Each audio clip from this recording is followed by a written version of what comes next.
امریکی صدر Donald Trump اسرائیل اور ایران سے ناخوش۔ اسرائیل اور ایران دونوں نے جنگ بندی کی خلاف ورزی کی ہے۔ ایران اور اسرائیل سے خوش نہیں ہوں، اچھا نہیں لگا کہ جنگ بندی کے فوری بعد اسرائیل نے شدید حملے کیے۔ ایران پر مزید بم گرائیں گے تو جنگ بندی کی بڑی خلاف ورزی ہوگی۔ اسرائیل کو اب تحمل کا مظاہرہ کرنا ہوگا۔ اسی پر گفتگو کرنے کے لیے قمر چیمہ صاحب نے ہمیں جوائن کیا ہے، سینئر اینالسٹ ہیں۔ Thank you so much for your time sir.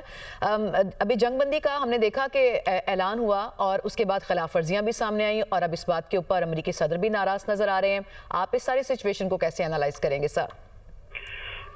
دیکھیں، امریکی صدر چاہتے یہ تھے کہ جب انہوں نے ایران کی نیوکلیر فیسلٹیز پہ حملہ کر لیا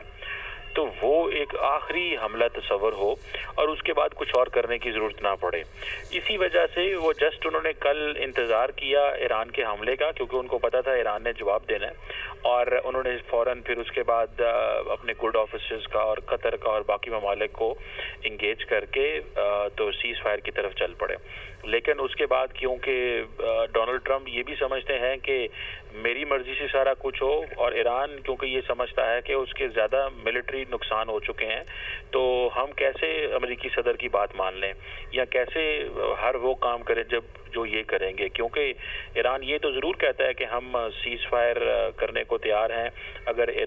اسرائیل حملے کرنا بند کرے، لیکن یہ نہیں ہے کہ ان کو ڈکٹیٹ کیا جائے۔ تو ایران کیونکہ ملیٹریلی نقصان کافی ہوا ہے، تو اس وجہ سے وہ اپنی مرضی کرنا چاہتے ہیں، مزید اسرائیل کو نقصان پہنچانا چاہتے ہیں۔ انہوں نے آلریڈی اسرائیل کو بہت نقصان پہنچایا ہے، اسرائیل کے اندر پینک ہے، لیکن اسرائیل کیونکہ ڈونلڈ ٹرمپ صاحب نے تو کہہ دیا تھا کہ میں نے سیز فائر کروا دی ہے، اور جب وہ سمجھتے ہیں کہ ان کے جو الفاظ ہیں ان کی وہ ویلیو نہیں دی جا رہی، اس لیے وہ کہہ رہے ہیں کہ وہ ایران سے بھی خوش نہیں ہے اور اسرائیل سے زیادہ خوش نہیں ہے۔ تو مجھے لگتا ہے کہ یہ ڈونلڈ ٹرمپ صاحب کی پالیسی بڑی کلیئر ہے کہ اگر میں نے سیز فائر کا اعلان کر دیا تھا تو اسرائیل کو بھی اس کو فالو کرنا چاہیے تھا۔ لیکن آپ کو پتہ ہے کہ بنجامن نیتن یاہو جو ہیں وہ ایک ایسے پرائم منسٹر ہیں کہ ان کو جنگ چاہیے،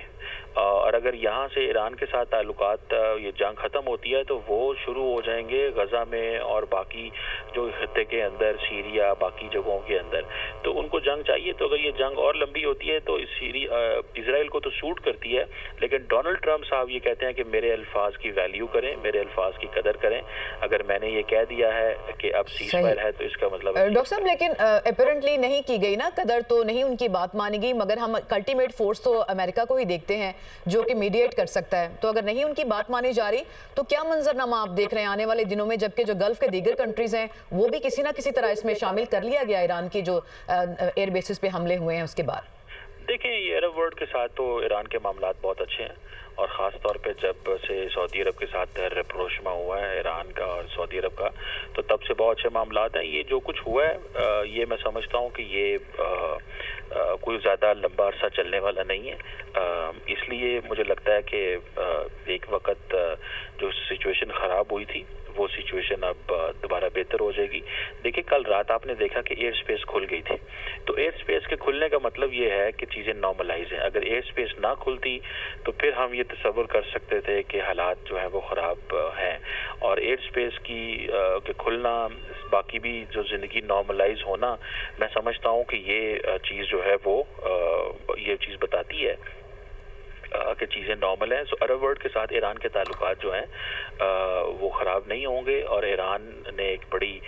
ٹیسٹ انڈرسٹینڈنگ ڈیولپ کی قطر کے ساتھ، اور اس کو بتایا کہ وہ یہ کرنا چاہ رہے ہیں، کیونکہ دیکھیں ایران اور قطر کے اور ایران اور عرب ورلڈ کے اس وقت بڑے آئیڈیل تعلقات ہیں، اور وہ یہ سمجھتے ہیں کہ یہ تعلقات خراب نہیں ہونے چاہیے۔ بڑی مشکل سے ایران کے اپنی عرب ورلڈ کے ساتھ اور جی سی سی کے ساتھ چیزیں نارملائز ہوئی ہیں، اور یہ ایران کے لیے بہت ساری اکنامک اپرچونٹیز بھی اس کے اندر ہیں۔ سو لگتا یہ ہے کہ ڈونلڈ ٹرمپ آج رات، کیونکہ ابھی جو ایران کی طرف سے بھی پیغام آ رہا ہے کہ اگر آج رات 4 بجے تک اسرائیل رسپونڈ نہیں کرتا تو وہ سیز فائر تصور کریں گے۔ صحیح، تو آپ معاملات کو سلجھتا ہوا دیکھ رہے ہیں۔ ڈاکٹر قمر چیمہ صاحب، بہت شکریہ، آپ نے سچویشن پہ اپنا نقطہ نظر پیش کیا۔